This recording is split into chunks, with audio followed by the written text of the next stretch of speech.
The unmarked graves of more than 200 Indigenous Canadian children were found at this former residential school founded by the Catholic Church and run between 1890 and 1978. The school is a remnant of the country's assimilation program between 1831 and 1996. Indigenous children will be forcibly picked up by cattle carts and buses and taken to these schools, separated from their families and isolated from their culture. The First Nations Child and Family Caring Society and the Assembly of First Nations first launched a lawsuit concerning the schools in 2007. But the discovery of the unmarked graves last year prompted renewed demands for the government to apologize and offer reparations. The Canadian government finally announced on Tuesday that it had reached a settlement of 31.5 billion Canadian dollars or 25 billion US dollars.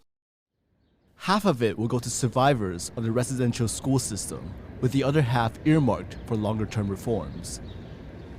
I'm very pleased to announce that Canada and the parties have reached two significant agreements in principle. One that provides fair and equitable compensation to First Nations children and families harmed by discriminatory underfunding, and the other addressing the long-term reform that's needed for the First Nations Child and Family Services Program. But Indigenous activists say the settlement barely scratches the surface. We have a long way to go to address the poverty in our nations, and no amount of money will ever be the right amount, nor will it bring back a childhood lost.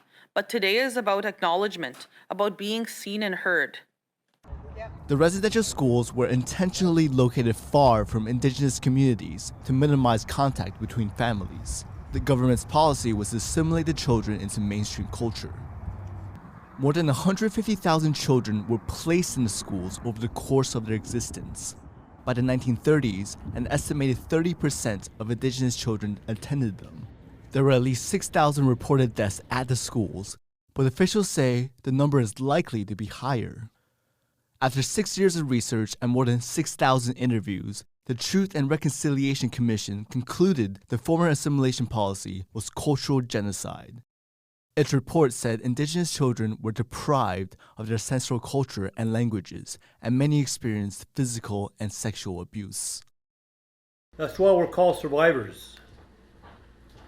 We survived the torture, we survived the containment, we survived the punishment, the brainwashing that happened to our kids.